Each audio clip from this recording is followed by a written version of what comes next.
Today's episode with Veronica Romney is a must listen to if you have got a team or you're building a team or know that you need to build one. The things that she talks about to empower and move your team forward, so many golden nuggets and definitely worth a listen.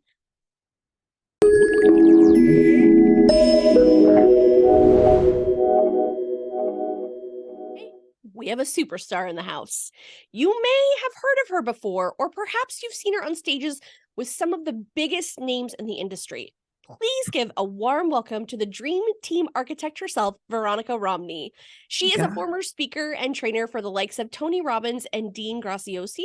She's been helping entrepreneurs build their dream teams and train their rainmaking marketer leaders for the past 15 years. Not to mention, she's also the former chief of staff for the mega brand Boss Babe.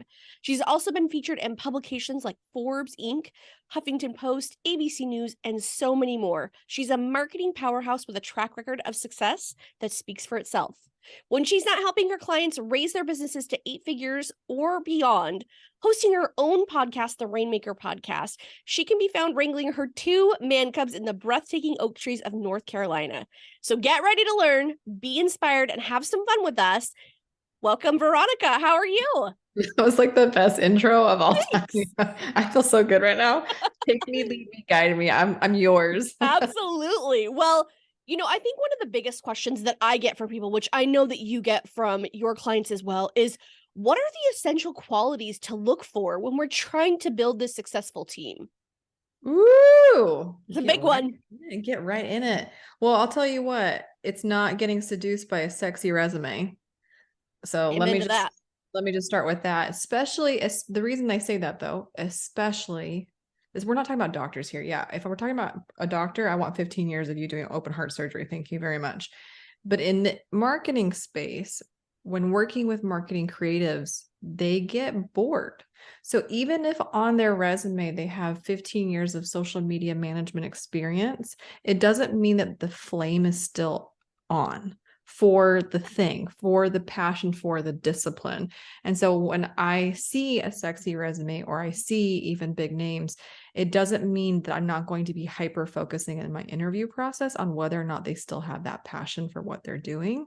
Because genuinely, regardless of previous experience, either they like what they do, they're going to be a good fit for what they work and their work environment, who they work with, and they're going to feel like they're getting paid fairly, compensated for what they're having to contribute. If you're not hitting those 3 marks, we're going to have a problem. Such good points to bring up. The other thing that I was thinking about too, like when I know that I am like going to add to my team, so many people have so many different personality types and just work styles in general. What are some things that we can do to help balance that when we're putting together a team, when we're growing our team? So I am a little controversial. I do not use any type of assessment before the hire. Interesting. I know. And it's not because I don't love the Kolbe and the Myers-Briggs and the Enneagram and the human design and the color code and all the things. It's not that I don't have an appreciation for those things. In fact, I actually love knowing those things about my team, but I love knowing those things after the fact so that I can manage them best and serve them uniquely as opposed to treating everybody the same. I do not use them pre-hire because, quite frankly, a lot of people are answering those assessments in a way that they hope to be portrayed, not that they actually are. So just because you say that you're an Enneagram 8, it doesn't necessarily mean that you're a healthy one. You might be actually a completely unregulated one. And that's okay too. But it's like, I don't want to bias my interview process. I trust actually my intuition, and I trust the depth of my conversations and the questions that I'm asking more so than just a cold assessment that can have a different result depending on the day that you take it. I'm glad that you brought that up because when you said that, I was thinking about communicating with our teams. Like that's huge. So how do you think communication, works with like when we're building and managing a successful team? Like what are your tips? Because I think we could all benefit from communicating more with our teams. Yeah, and it's harder now. It's harder because of the virtual component, because now you're not just like in a bullpen where everybody, hey, Bob, in the morning, like by the water cooler, so to speak. Like that symbolically is not happening. We are all working from our desk, from our laptop, from wherever, and on a boat. I don't know. And so we're on different time zones. We're not next to each other. It's the pressure to always be on so that you get the perception is that you're available. So there's a lot going on. And so even when I'm training my rainmakers, which is marketing leaders inside of my program, when I'm training them on how to manage their marketing teams, yeah, there's specific things that I absolutely recommend. I recommend communication platforms like Slack. I don't like managing in text messages. I don't like managing in Voxer. I like managing in systems that have guardrails that you can say, I'm going to send you the message because I remembered the thing at 10:30 at night, but I can schedule it so it goes out at 9 a.m. tomorrow and not harass you at 10:30 at night. Like there's just certain things. But for me, communication is an adoption of a communication platform that all of you guys are using and utilizing together, and also having very strict boundaries. Like when I go to my phone and I see the little green text message, it's only my personal friends, family, and loved ones. I better not see any work colleagues in there, right? But then if I see in Slack that I know that is work and that has a certain urgency level to it. So like I put boundaries on myself, but also the team so that everybody actually feels more secure knowing that when they should be available and when they don't have to be available. I love that because, being able to schedule those messages, Mm-hmm. like we're all over the world. Our team is everywhere.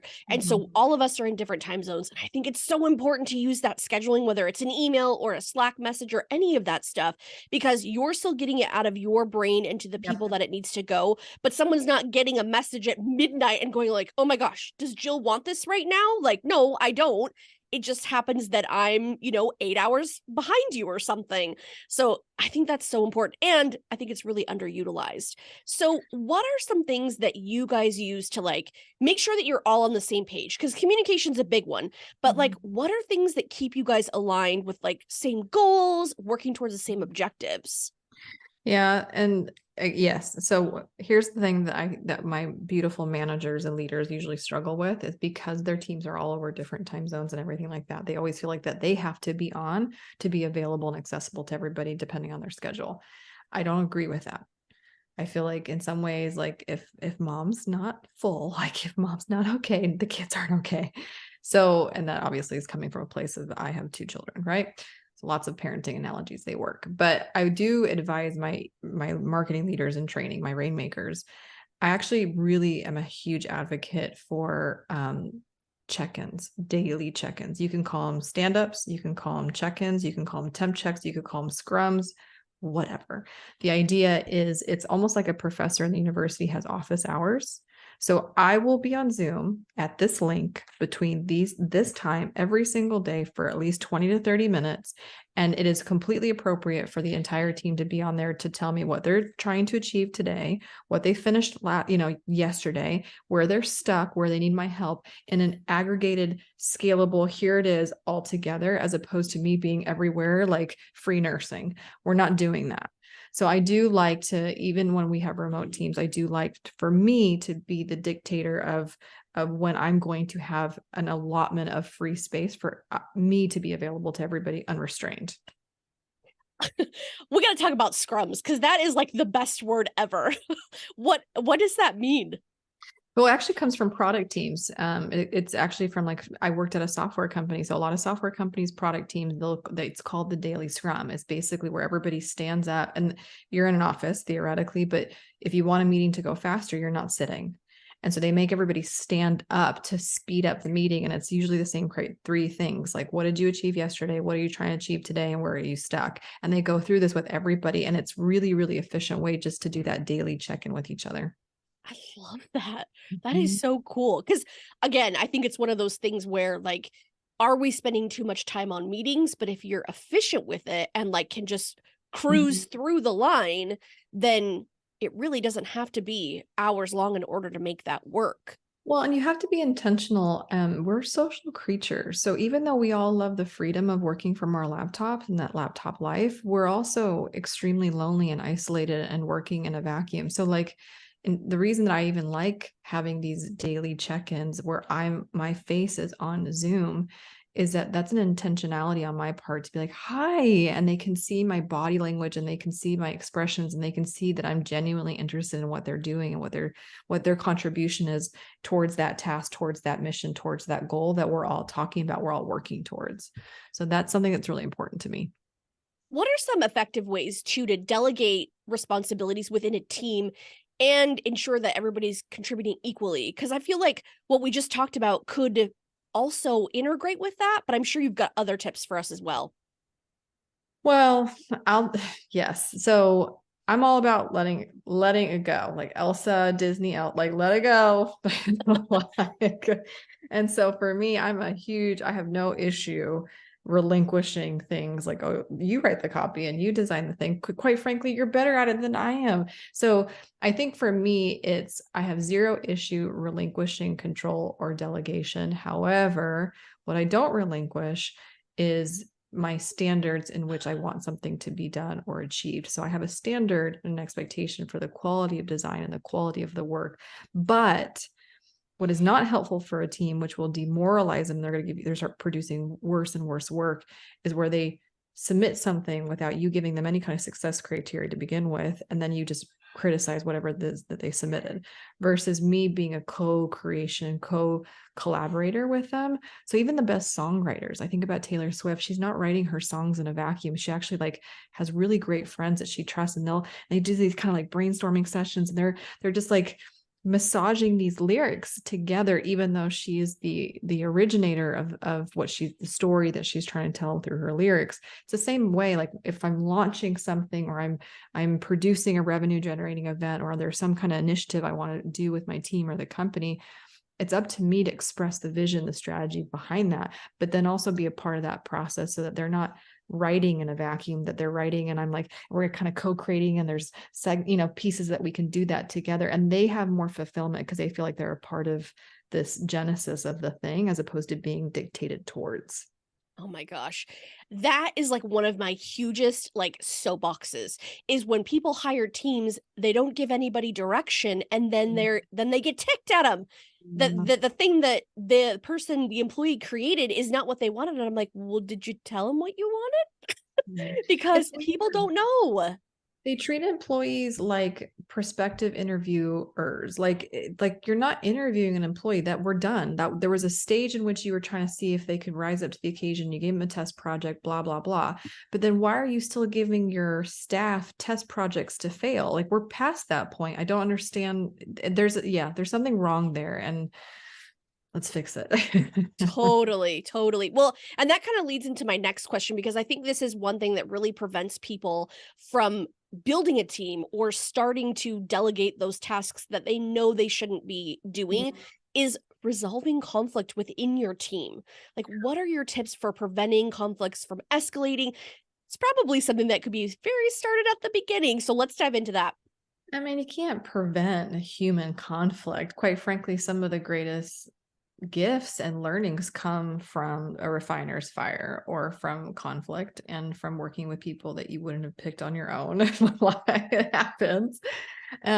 So yes, conflict will happen, period, end of story. Conflict, it's almost like rules without a relationship equals rebellion, right? So same idea, like conflict without a foundation of commonality is going to be a cluster. I've actually never said that. That was actually very well said. I'm like, I should put that into a social post. That sounds like a Twitter quote. I know. I'm always thinking of marketing, but yeah, like it's true though. Like there's no expectation from me as a leader that my team won't have conflict at some point or another, either with each other or with me, frankly, as a leader, because there's no way that I'm not going to have a bad day or say something that I shouldn't have said, or put my foot in it, right? Like I'm human. But having a foundation, having equity in the relationship first and foremost gets us through those patches. Because without it, you don't have compassion for one another. And then you certainly don't have curiosity. Like, hey, why did you say that? Hey, when you said that, was there something else that was going on because it impacted me this way? But I know you, we have equity, we have relationship, we have history. So I'm going to extend curiosity as opposed to condemning you. And I think that's some of the best teams is when there's intentional relationship building and equity that is poured into the foundation of what we're doing, so that when conflict comes, there's more compassionate curiosity than it is, condemnation. So true. I think about things that have happened and it's like, wow, if I would have reacted differently to that or responded rather, I think that there's things that the outcome would have been completely different had I used a different skill set or, like you said, extended curiosity to that person to really see what's going on. And again, I think that's like everything with business. We're just continually learning as we go. But as your team is growing over time, you've developed them, you've ran through all these steps. What are strategies that you use to keep everybody engaged and, more importantly, fulfilled with the work that they're doing? So it depends, right? Like I'm certainly the CEO of the company now. So when I share forth vision, I'm sharing vision of what I'm doing, not only to the outside world, but obviously to the internal team. But even when I was a leader, even when I was chief of staff or I was the director of or whatever, I was like, there was still that visionary element of me where I had to, with conviction, communicate why, like not to be Simon Sinek-y here, but yes, like, why are we doing this project? How does this particular project or this particular endeavor that's going to ask you to work longer hours contribute to a bigger why? How does this fit in? How do you and your zone of genius and your skills and attributes fit in? Why is it appreciated? Why do we need you? People will rise up to the occasion when they know that they're needed and wanted. And we don't do a good enough job to making sure that somebody knows what place they have in the narrative of the story of the company. We don't want to be an extra in the background. We want to be a character in a really beautiful tapestry that is the company's history. And I think if you can do and be thoughtful of that, people rise up and people give you some of their best work because they know that they're making an impact more than just like checking off a task in Asana. Totally. Yeah, I mean, I even like when you were saying that, I was thinking back to when I work at the bank and I was like, oh my gosh, that one boss that I had was just like, do it. You don't get to know why, just do it. And it's like, you encounter that resistance and it's like, why can't you tell people why we're doing it? It just doesn't, most of the time, there's no reason that you can't share with people what's going on and why we're doing the things that we're doing. Yeah, we treat people too much like slot machines. Put a quarter in, get $1 out, and if they don't give you $1, then you move on to a different slot machine. And I just think that is such a we don't say swear words, the shiitake, crappy way of running a business. Absolutely. Now, if people are like, either they want to grow their team bigger, or maybe they're like, hey, I need some more like help with how to grow my team, because everything that you've said is like so ideal. Like so many things that we talked about today, I'm like, each of those different little things, even if we chose one of them to do, would really vastly improve our teams. So where can people connect with you to find out more about the work that you're doing? That's really nice of you to say. Thank you. Words of affirmation are my love language. So veronicaromney.com is my website, but on social media, literally on all social platforms, it's V Romney. So that is where we can connect. And if you got something from this conversation, words of affirmation are my love language. So like, please like DM me, message me, tell me what resonated with you. I'm the one that responds and it means a lot to me. So let's be friends. I think that's so important that we're able to like really truly start the conversation. We are all real people. Yes, we are responding. Like, it's okay. You can reach out and feel that we are going to respond, because we will. I love that when people send me messages and I'm like, oh my gosh, you like that episode? That was amazing. So, and you put it in a folder called the Sunshine folder. yes. And Yep. And when you're having a bad day, you're like, yeah, oh, yeah, that one time that person said that really nice thing to me. Yes. Absolutely. exactly. Well, and I'll be sure to link those links in the show notes so people have quick access to it, so they can reach out and, talk with you more about how to engage their teams and to make their teams better. And I appreciate you spending time with us today. Thank you so much for being here. Thank you for having me.